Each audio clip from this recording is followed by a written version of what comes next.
Hey everyone, welcome to Meet the Pioneers, a podcast that goes beyond the numbers to explore how cutting-edge technologies are transforming small accounting practices. I'm your host, Kanayo Eruchalo, and today we are diving deep with Wayne and Emma from ESP Business Solutions. This isn't just another tech interview, it's a story about how innovative firms are reimagining what's possible when you combine human expertise with automation. Wayne and Emma aren't just adopting technology, they're using it to supercharge their mission of helping client businesses unlock their full potential. In our conversation today, we'll explore their automation journey, the real-world impact of their technological investments, and how they're creating value in ways that were unimaginable a few years ago. So, whether you're an accounting professional, a business owner, or simply curious about the future of accounting services, settle in. We are about to hear a compelling story of innovation, strategy, and the power of embracing change. Wayne, Emma, welcome to Meet the Pioneers. Time, I know how precious it is. So, but I think really, like I said, I think the first place I want to start is yourselves. So ESP Biz Solutions. I know you guys offer a range of services from, is it auditing, tax? No audit, accounts preparation, tax. We do a lot of management accounts, monthly and quarterly management accounts.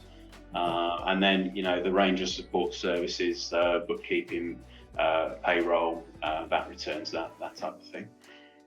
Zero training, zero optimization with integrations, and about helping our clients sort of slimline their processes by using plugins to Zero, things like that. Awesome, good. So, because that's what I wanted to hear a bit more about practice in terms of what inspired you to start ESP Biz, kind of results that you're delivering for clients, what sets you apart, bit of the team you built. Yeah. So, I'm a chartered accountant with a practice background initially, I joined the profession over 30 years ago. Worked for some big accountancy firms, and then spent some time in industry and commerce. So, sort of got a foot in both camps, as it were, seeing things from a practice point of view and a commercial point of view. When I set the practice up, I really wanted to bring the sort of discipline and financial information that you have in a big business to sort of smaller businesses, not in a sort of bureaucratic or highly structured way, but in a way that would be useful to small business owners. And I didn't see any reason why small business owners shouldn't have more regular information about how their business is performing than they were getting. I set the practice up in 2008, and really at that time, I think accountancy was really almost exclusively compliance led, and I set it up to be different in that way, and to be much more supportive to clients during the year rather than the classic sort of set of accounts months after the year end that really kind of way out of date by then. So that's why today we do regular accounts for our clients. We try to provide it much more in-year support, and we focus very much on the relationship we have with our clients, much beyond the compliance side of things. That's not to say we don't have compliance only clients, we do, but we hope that they can feel empowered to kind of contact us at any point in the year for any problems that they may have, or any questions they may have, or any support they need.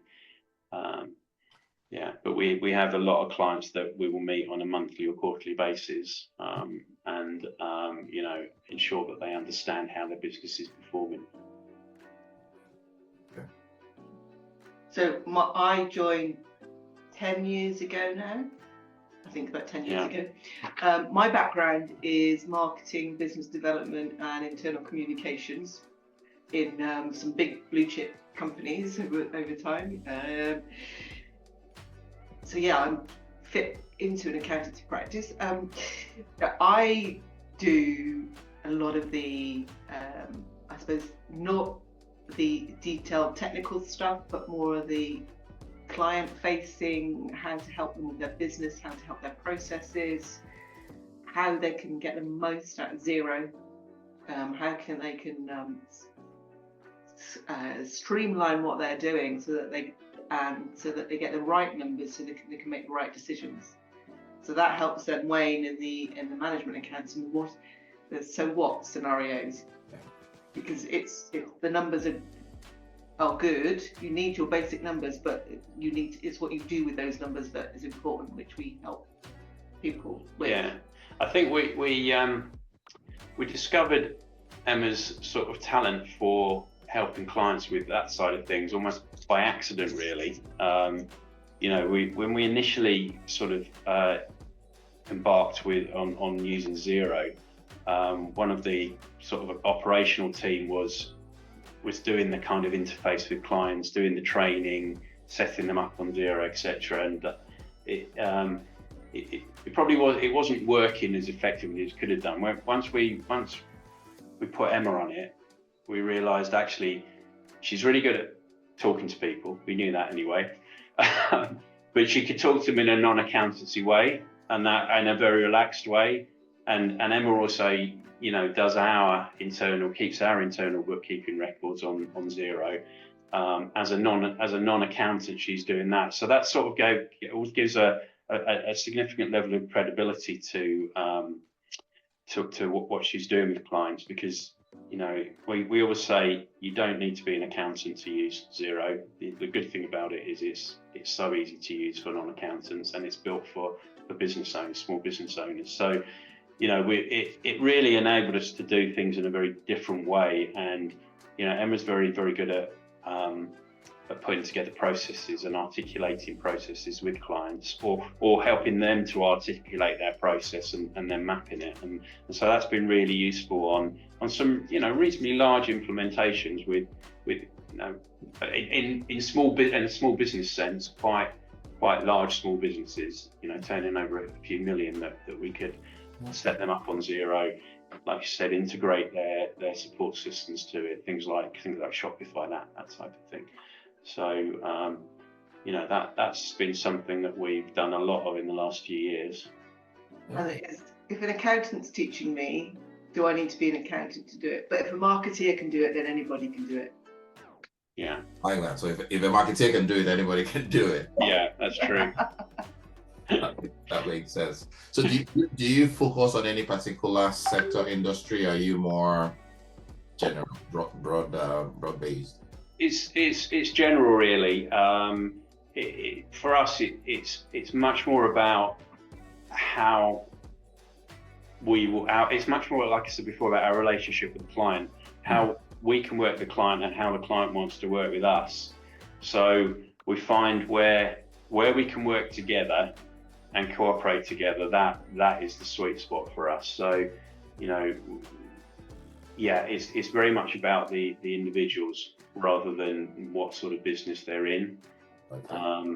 We probably have, most of our business clients are in some, or our larger ones are in some form of project type business. So that might be, say, electrical contractors, where they're using some people and they've got some materials, and they're delivering something under that, or clients in the events industry, where they're sending some people with some equipment to an event, and putting some infrastructure around it. So it's, we have a number of clients in that area, but we don't restrict ourselves to any type of industry. We've got a number of clients who are e-commerce based, so Amazon, eBay, Etsy, Shopify.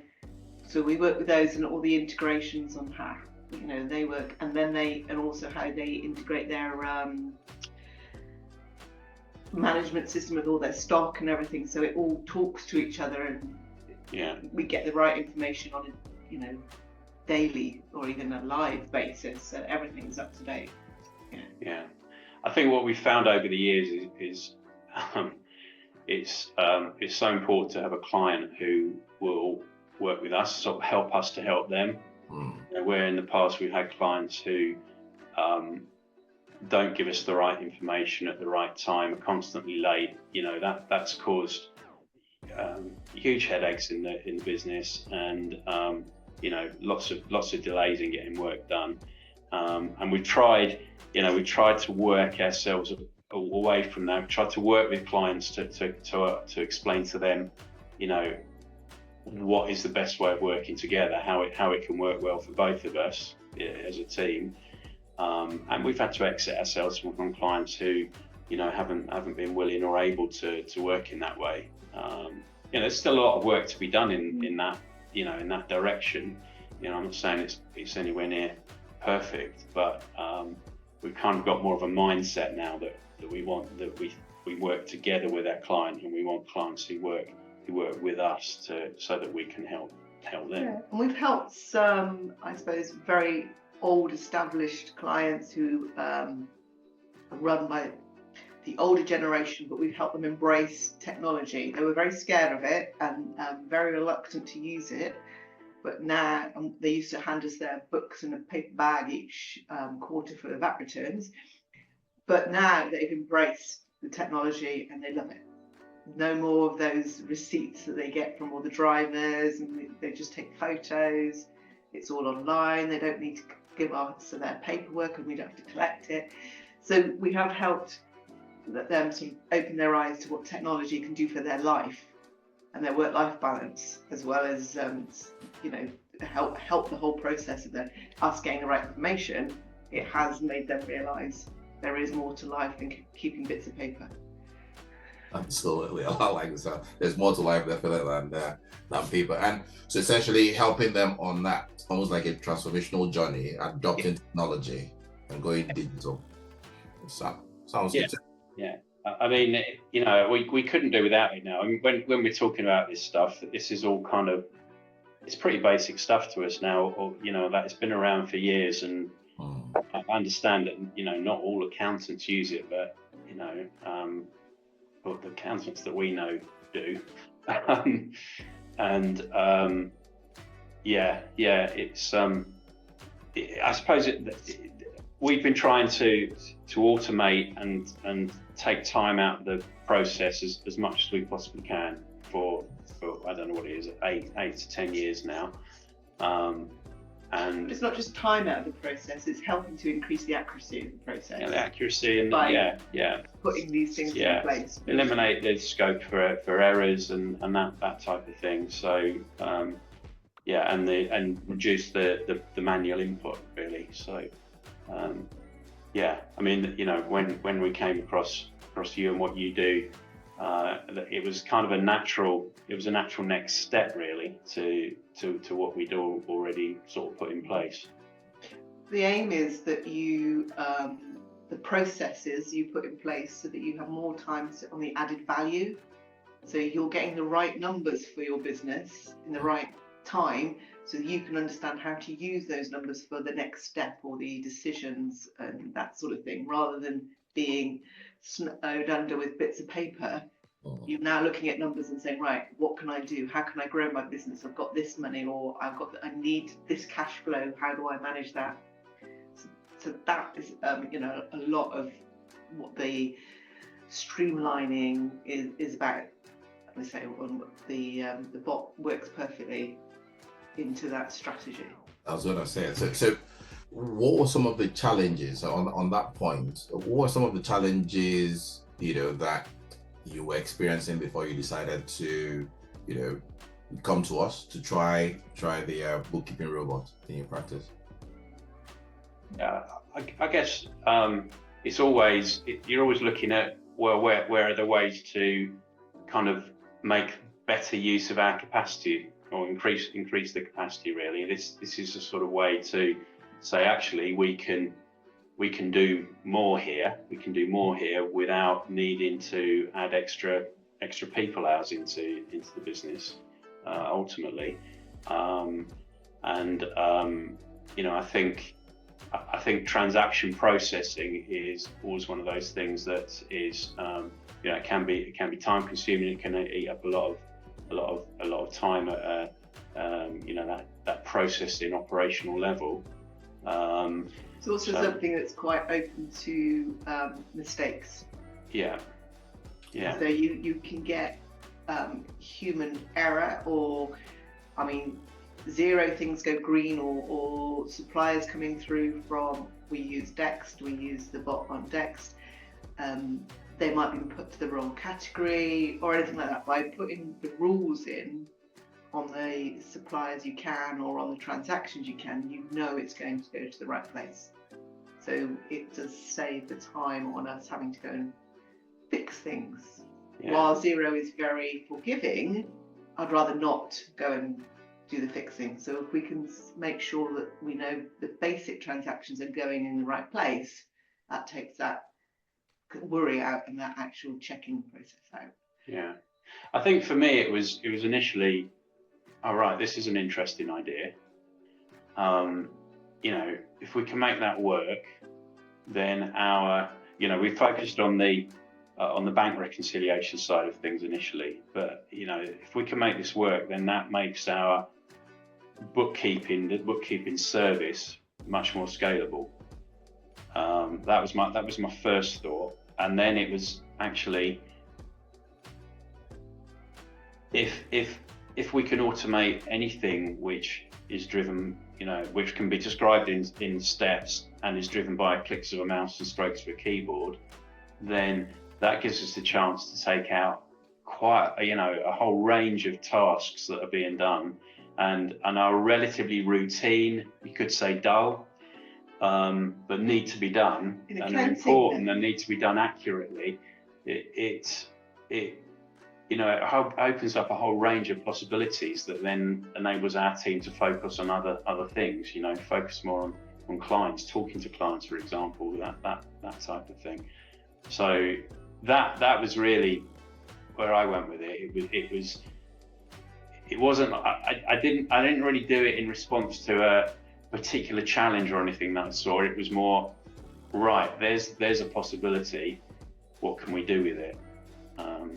Yeah, I don't think we've sat down and said, oh, we could get a bot to do this. No, I think it's more you heard about it and saw it, and I think and then it was like, what could this do for us? Yeah, and to me, to be honest, it feels like this is here to stay. So actually, why wouldn't we do it? Why wouldn't we get on board with it? Why wouldn't we start to implement it in as many processes as we can? I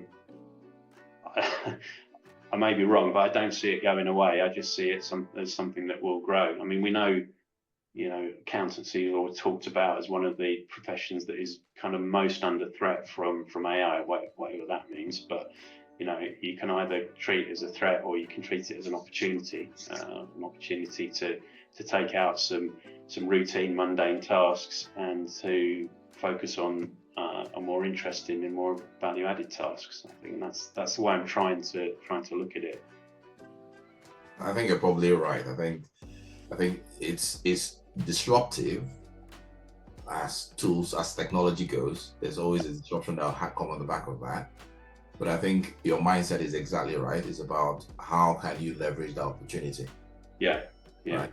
There will be practices that will obviously, go as a result. No. But there will be those who will now take up the mantle, and take over whatever clients they were serving previously. Yeah. It's like what happened in financial services. I've been in financial services for years. And traditional banking versus digital banking versus mobile banking versus cryptocurrencies, people are fighting against them, but ultimately we know that that's where things are going to go. There's going to be a disintermediation of banking. Yeah. No.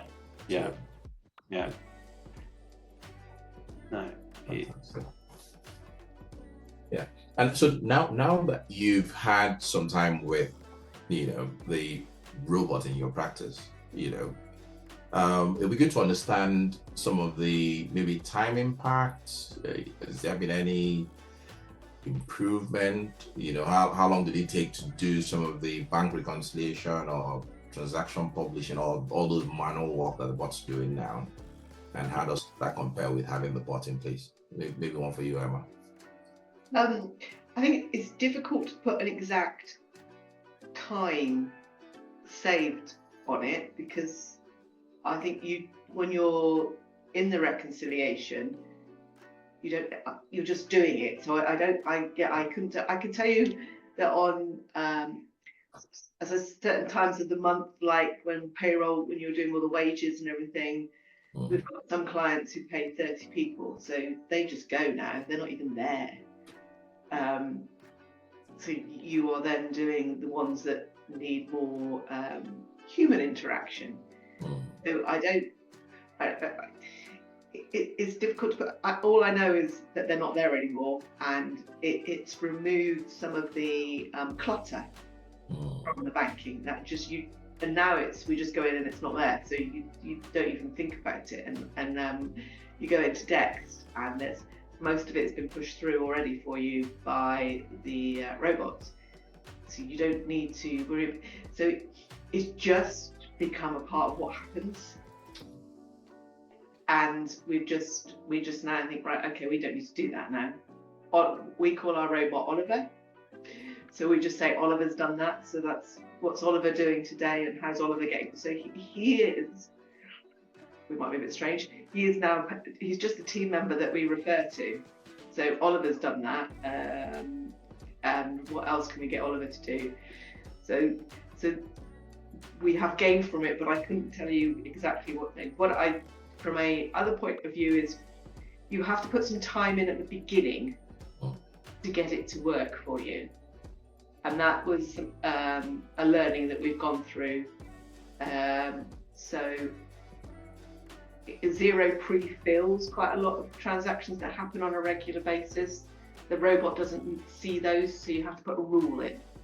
So as long as the first few times you use him on clients, you have to learn what needs to have a rule added so that Oliver can actually reconcile that transaction.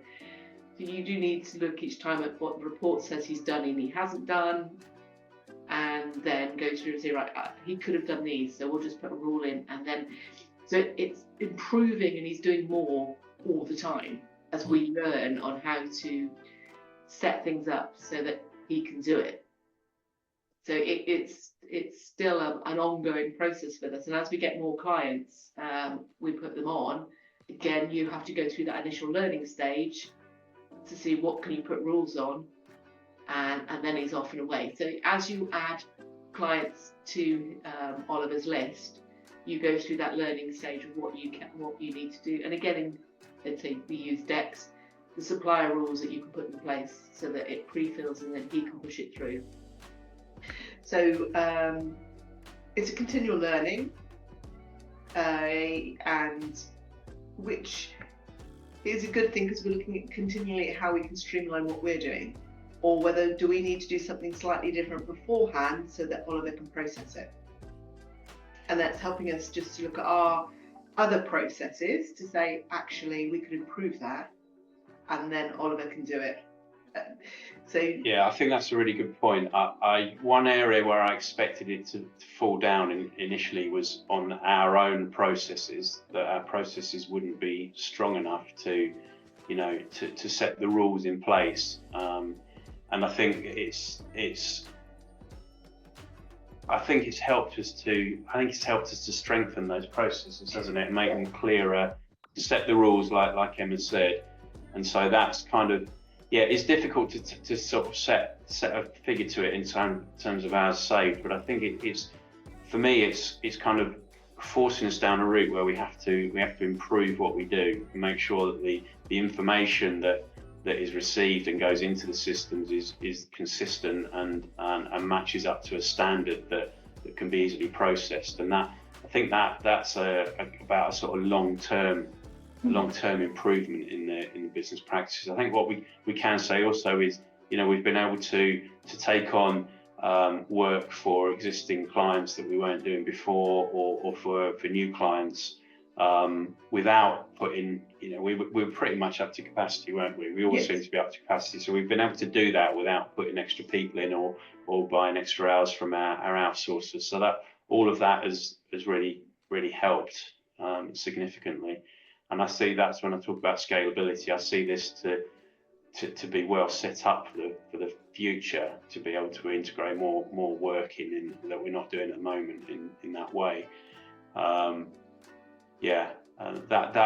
for me is the biggest thing. We did have to put a lot of work into setting it up, and that's kind of the same with any new software or app that you get. We're bombarded as accountants with software. There's no shortage of software out there for us, is there? And businesses wanting to sell us new stuff. But what we've not done well in the past, which I really wanted to avoid with this, was we've not implemented well. And this we made the decision we were going to do it well.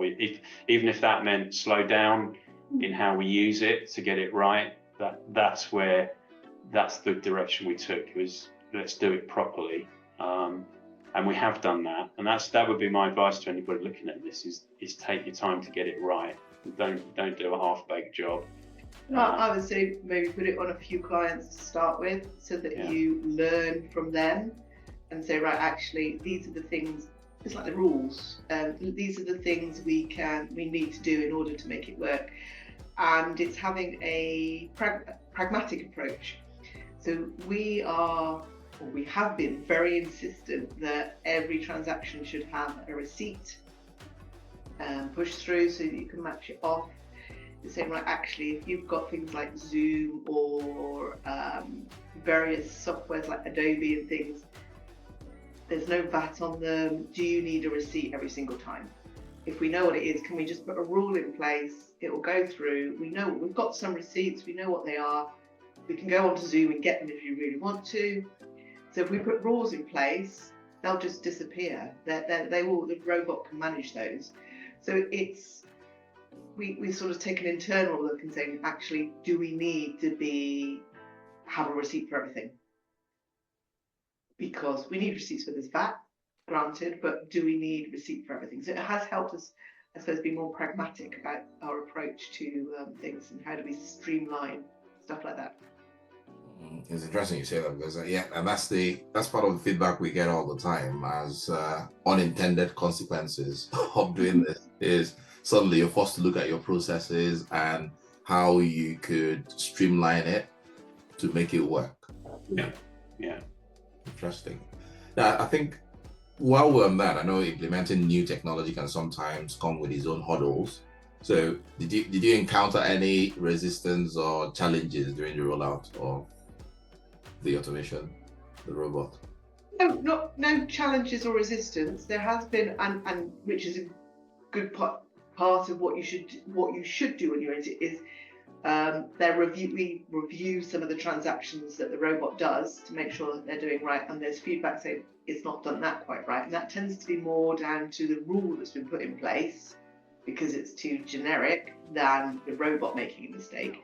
So there is that feedback that comes back from the client operations team that that's not in the right place. Right, okay, let's go back and see why it's not in the right place. What do we need to change from our rule or something?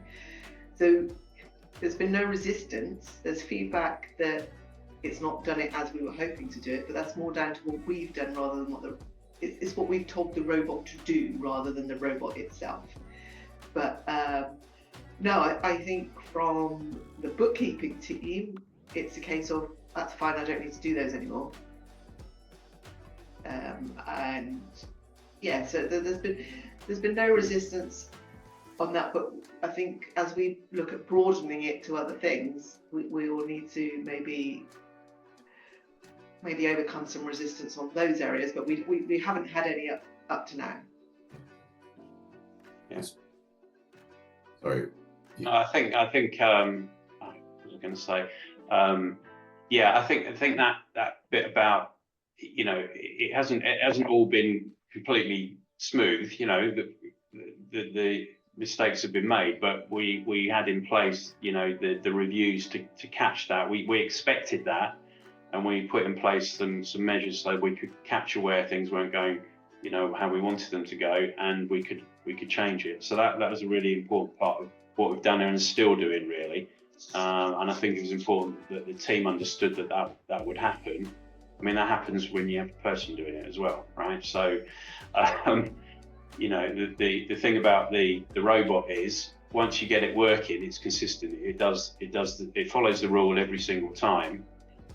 A person doesn't always do that. A person can follow a rule 9 times out of 10 and not follow it the 10th time. So, you know, I think that for me is the benefit of giving it some time to sort of tolerate the errors and fix them, and to keep learning. So that's really important, isn't it? It is really important, and it is remembering it does exactly what you tell it to do. Yeah. And that's why you have to be very, very specific on what you want. And if you're too wide, it will do what you asked it, but that might not be what you wanted. So you have to be very clear on what you want and how you get there, because it's what they say, the wrong seal. It does what it says on the tin. It does what you ask it to do. Awesome. And the team, how has it impacted the team? Are they staff satisfaction, productivity? Has that changed since Oliver joined? I think it's quite fun. It's quite fun to have a kind of an Oliver, a robot in the building. He does get blamed sometimes. Yeah. I think. Oh, that was Oliver. Yeah. I don't know. I wonder what the team. I don't know if they really think about it on a day-to-day basis and the impact it's having, like we do, if I'm honest. I think we think more about that in terms of, you know, where we go with it. I think it's sort of, for me, it's really early days in just sort of seeing the real. I think honestly we're just scratching the surface in terms of the impact on our business. That's what I feel. You know, we started with a fairly sort of routine process of bank matching, and that, like I said, that probably has saved the team some time, but there's always loads going on. So in reality, they're probably not felt that as much. They're just probably doing something else with that time. I think we will, you know, when we start to implement another couple of processes or more, that's when we'll really see the day-to-day impact on what they're doing, when they can really be saying, actually, I can spend much less time on these mundane tasks, and I'm now doing something that's much more kind of interesting or rewarding, if you like. So I think that will come later. I'm confident of that. Yeah. Awesome. Right. So let's look down the road a little bit. Right. So when you think about where ESP is headed, how do you see Oliver and perhaps his other colleagues fitting into the bigger picture?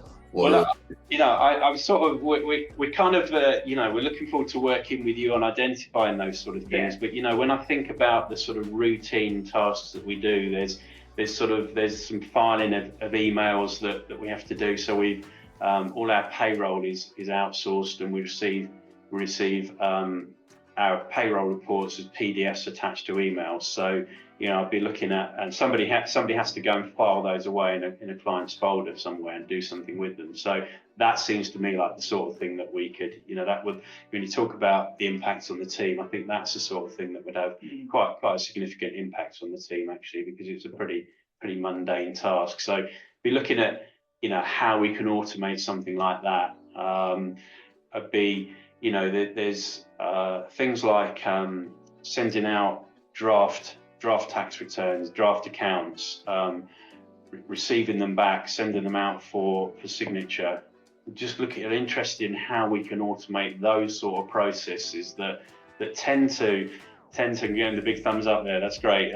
Music to my ears, really, because, you know, those they're very they're time consuming, and they slow the process down. They can hold the process up right at the very end, and, you know, so all of those sort of things. And then I'm just really interested to think about, you know, the things, what haven't I thought about that we can do? I'm sure there's there's lots of things. I think as well, it's learning from you and what other people have done.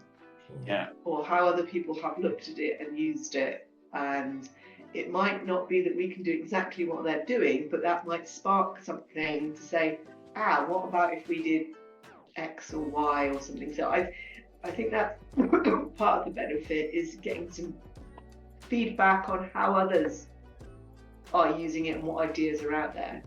Because sometimes you're so sort of in your own world and in your own practice that you don't necessarily put your head above the parapet to see what else is out there. And by talking to you and seeing how others are using it, that gives us that sort of light bulb moment on what else we could do.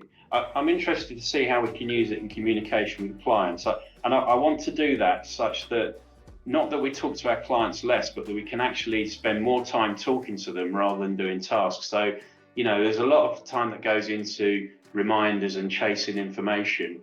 If we can automate that in some way, where we'd normally send an email, etc., or a text message or something, that leaves us more time to talk to our clients. So this is not about.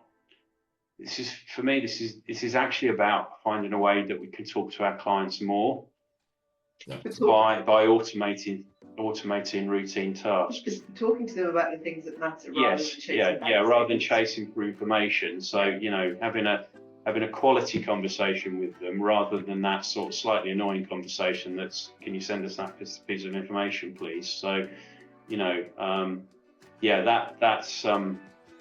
that's very interesting to me, and if we can somehow automate that process of chasing and information capture, that seems to be like a very valuable process to be looking at. And things like when clients, we have a vault, the client vault that they can upload documents to for like personal tax returns and stuff. And once they put it there, we then have to extract it and put it somewhere else. So we get a note to say they put it there, then somebody has to go in and say, right, let's download that file to there so that people can work on it. Yeah. So again, that's time consuming. I mean, it's not, it's putting the file in the right place, but it's not adding huge amounts of value to anybody. So what can we do about that one? Yeah. So it's identifying these little spots and then sitting down with you and saying, right, okay, can we do something about that?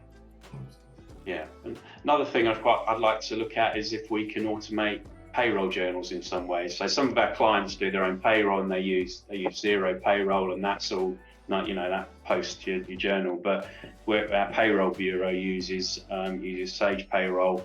Like I said, we get a PDF payroll report now. Is there, and somebody then has to go and post a journal now. Is there a way that we could look at just having that automated? Great, so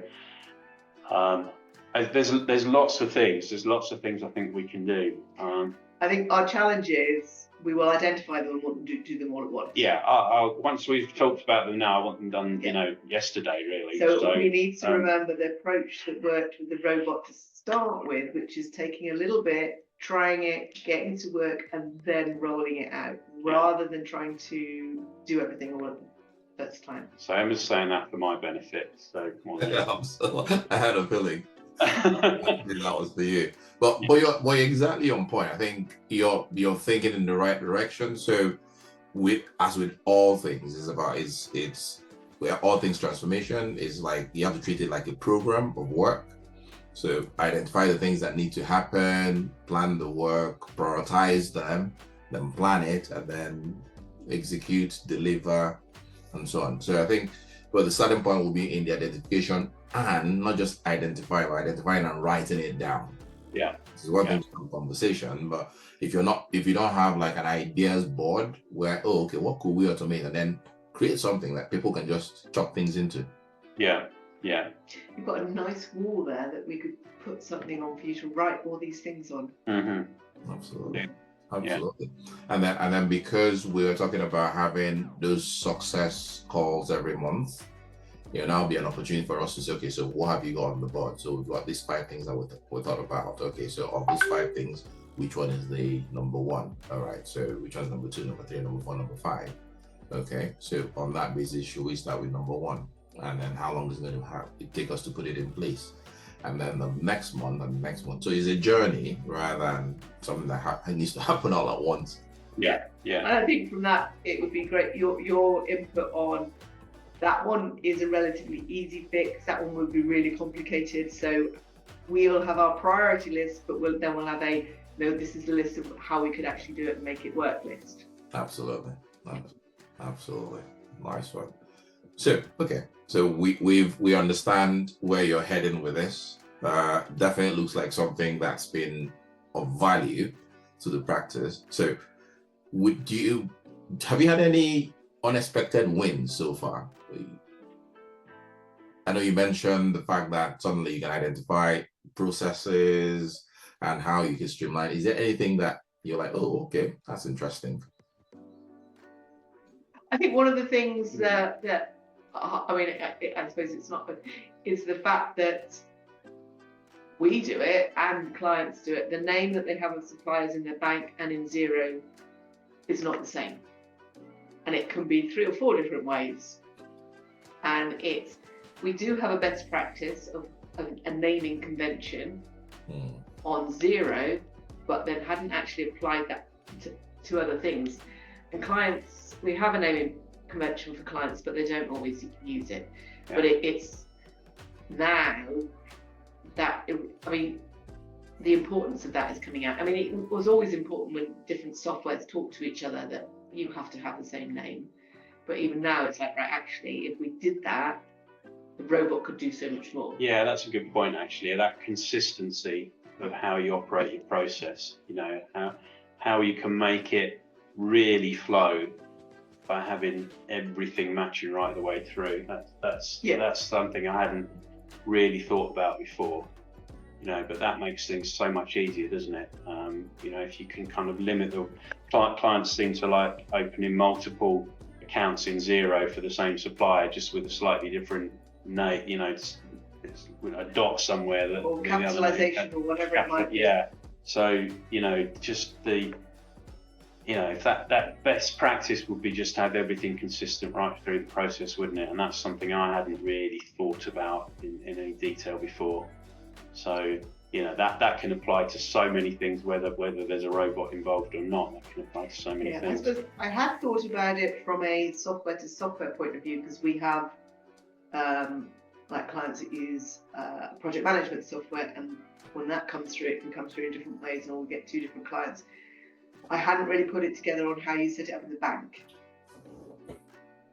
but that hadn't really clicked in mind, that actually setting up in the bank would make sense as well. Yeah. But now that has clicked, so it's like, right, okay, so we need to we need to widen that best practice across other areas as well as just software to software. Useful. So, for firms that might be a bit hesitant about adopting AI and robotics, like Oliver, what advice would you give them based on your experience so far? Well, I think this is why not? This is here whether you like it or not. This is here and it's working, and the technology will only get better. And if you worried your processes aren't up to it, well, then there's another issue in your business as well that this will help you fix. This will force you to fix it. I understand, how many demands there are on our time. We are a small practice. We have all of those challenges, but it's only really by giving time to these sort of things that you can move forward. And we've had to invest some time in it. We've certainly had to invest time and effort in doing it and getting it right. But it's paying dividends, and it will continue to do that in the future. So I don't like to use fear as a tactic, really, but honestly, this is here now, and it's not going away. So you kind of got to ask yourself whether you can really afford to ignore it, and if you are ignoring it, what that means for the future of your business. You maybe happy to sort of take that risk and live with it. That's your decision at the end of the day. But I don't see it going away, to be honest. I mean, there is a fear of robots and AI, and you hear all the horror stories about fake images and fake videos, and I can understand that. This isn't that. This is just it's a computer. You use a computer to do. I mean, when I was at school, it was wasn't quite blackboards, but it was pen and paper and everything, and then you had a calculator. Now my children, it's all on laptops. It's all apps. They do homework on apps and all this thing, which so these things are generally progress. Children now, that's all they know. So the young people are coming in, and that's what they expect. So if you want to encourage people into your business, you want to engage with new clients of the younger generation, they will expect your business to have these sort of processes in place and to be working with this technology.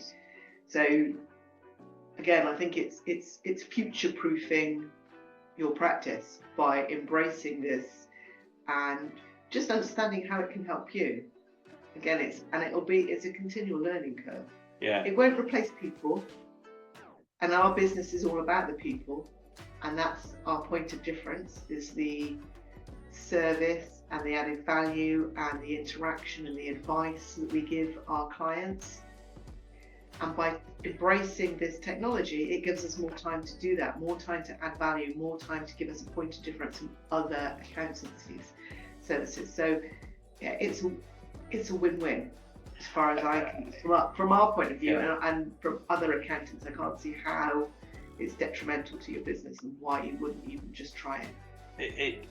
To be honest, it all just seems like an obvious thing to do to me. So, when I set the practice up, cloud accounting was in its very early stages, and we started using cash flow straight away, and then Xero came along, and that seemed to me like this is the obvious thing for us to do, and Dext, and we took a lot of time to get that right and to get our clients not sending us paper and all that sort of thing, and this just seems like the next step in that process to me. It sort of seems that obvious, but 8 years ago there were eight people working in this business. There's the business is very different in the way it's structured now, but there's still about the same number of people, but we're double the size. I mean, I think that's probably the best endorsement I can give to automation and embracing technology as a whole is that, really. Same number of people, double the size of the business. Yeah. And we're not working double the time. No, we're same sort of input in people hours, but double the business at least. Wow. And the quality of work we're doing is way different. Yeah, and we're doing a lot more. It's a greater percentage of our time is on the added value work and the service work than the compliance. The compliance still happens because good information, good bookkeeping is the foundation of everything. So you have to have that right in order to do the rest. So that still happens, but we're spending more time on giving the clients value and helping them grow their own businesses, because our client businesses have grown over that time as well, because we've been able to help them do that. I don't want to imagine what this business would be like if we hadn't sort of embraced the technology then and continued to do so, to be honest. I wouldn't still be here. You'd have grey up here as well. Even greyer and completely would have driven me to insanity.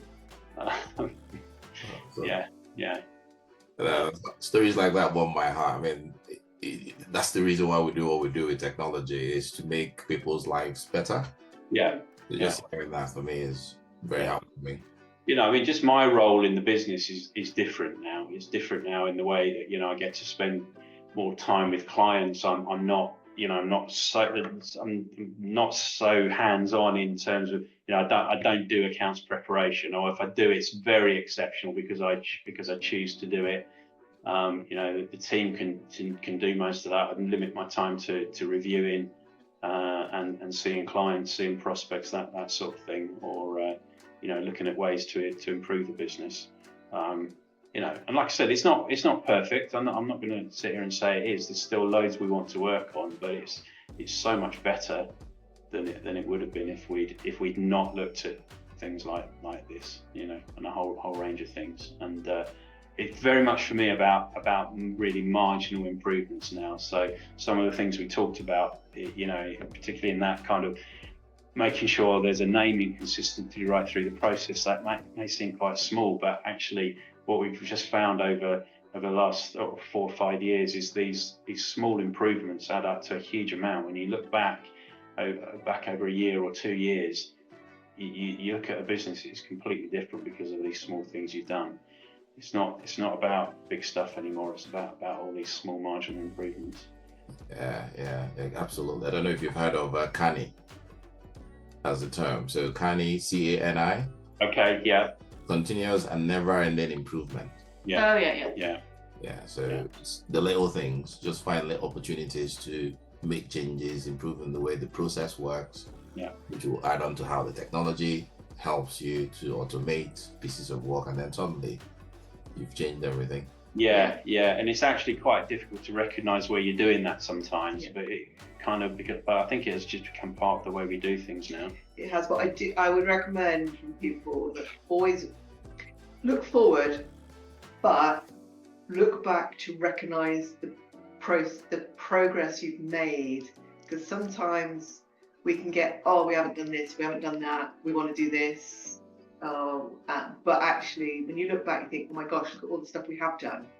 And you need to recognize the successes as well as look at what you want to still achieve.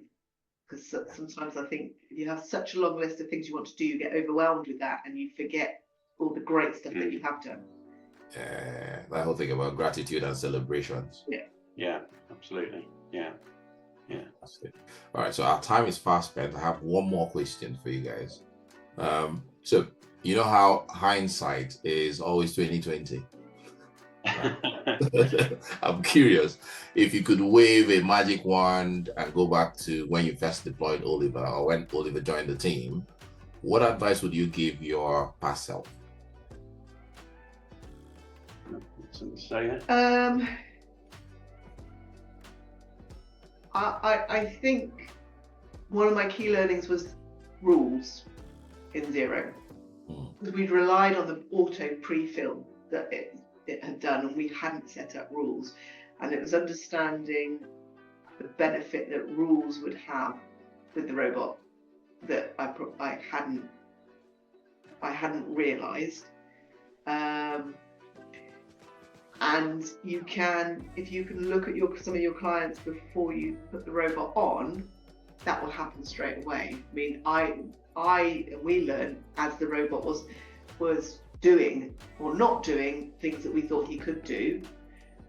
But if you know that at the beginning, you can start setting that up. I think the other learning we had was where that you use tracking categories. That does add extra complications, because you need a human eye to work out what category or brand or something that should be. So unless you can pre-fill that is not something the robot can do. So you just need to understand the limitations, because it does, it can't have that human eye. So I think hindsight is being very clear on what the robot can do, can't do, and how you have to talk to it in order to make it do what you want. Right, I'm going to borrow that. Talk to it. Well, yeah. Okay. Instructions. The instructions you give it, yeah. I think he's one of the team we talked to. And Wayne? Yeah, no, I'd go along with what Emma said there. I think that was our biggest sort of learning, that we, if we were doing it starting from scratch today, that's where we'd start. We started on a small number of clients, and I think that was the right thing to do. We perhaps would have chosen with what we know now, probably chosen maybe a slightly different set of clients where. Although having said that, we learned a lot from choosing some straightforward and some more complex clients. So we learned about what the robot could do well and wasn't so adept at doing by choosing a range of clients. So maybe that's still the right thing to do. Even in hindsight, we still would have done that. I think the other thing is patience. And I'm not having a go at you. Yes, you are. Specifically. And I was, when you think it's patience to realise that it takes a while for you or me as an individual to understand how to set things up for the robot to work properly. Yeah. Patience to know that actually you need to put the time in to make it work better, and not expecting it to just do that and go off and do its thing. There is that. So patience. Yeah, it needed input, it needed time, needed proper implementation, and we did know that at the start. We set off on that route that we would do that, but it wasn't to say we were perfect. So perhaps maybe we underestimated at the start the amount of time it needed, or when it needed it, perhaps. But now that it's set up. Now that it's set up, I do continual review of the reports that the reports come through. What works, what doesn't work, how can we improve it? When I put a new client on it, I know I go through and put all the rules in. I know that there's certain things I need to do to make Oliver work well on that client. So that's we know that now, so that's great. But we say at the beginning, that was quite a steep learning curve. Interesting. So it almost feels as if there's an onboarding process for assigning a client to Oliver, or assigning tasks to Oliver. Yeah, that's a good way of putting it, really. Yeah. Because, think of it as sort of training a new employee, I guess. Exactly. Setting a new person or a new employee up for success. That's it's just what you're doing. You don't expect the robot to just be able to do what you want it to do. You've got to set it up to be successful. But it's also understanding it's a robot, so it does exactly what you tell it to do, and sometimes the instructions or the rules put up were too wide. And if it was a human looking at it, they would have probably picked up some of those things, but the robot does what it's told. So again, it's reviewing things that the robot's reconciled to make sure that it's doing what you want it to do, and be willing to go back and make changes. Yeah. And in some cases, I would imagine in some cases, be willing as well to perhaps, if it's something that is more general, to share so that the robots can be trained in the particular way that you want. There's also, we've taken one client off Oliver because everything they do is categorized, and they do events and they plan them like 2 or 3 years in advance, and it's very, very specific where those events go and what year they go to and everything, and you can't do that without human intervention. So we just said, right, okay, you can't work on that client, so we've just taken that client off. But it's being willing to say, right, actually we made a mistake there, we will need to pick that one up ourselves. Awesome. Fantastic. Thank you ever so much for everything that you've shared. I don't know, any final nuggets, any last words? Just try it. What harm will it do? It will only make things better. Yeah, absolutely. I agree with that. Yeah. Awesome. Thank you so much, guys. I will be in touch. You made a few made mental notes of some of the things that you said, so we're going to be catching up on some of those other tasks that we can assign to Oliver in the future. Yeah, great. Brilliant. Yeah, no, that'd be brilliant. Thank you. Enjoy the rest of your day. Okay, thanks, Kaneo. Thank See you you. later. Bye. Cheers, Cheers. everyone. Bye now. Bye-bye. So there you have it. Wayne and Emma have shown us today that automation isn't just about replacing human expertise. It's about amplifying it. Their journey with ESP Business Solutions demonstrates how small accounting firms can use technology to deliver exceptional value, free up time for strategic work, and truly partner with their clients. If their story resonates with you, I encourage you to dig deeper. Think about how technology might help you reimagine your own practice or business. Because, as we've heard today, the future belongs to those who are willing to embrace change and see possibilities where others see obstacles. To our listeners, thank you for joining us on Meet the Pioneers. I'm Kanayo Iruchalo, and until next time, keep pushing the boundaries of what's possible. Subscribe to our YouTube channel for more stories of innovation and transformation, or just to learn about how you can put your practice on autopilot. Until next time.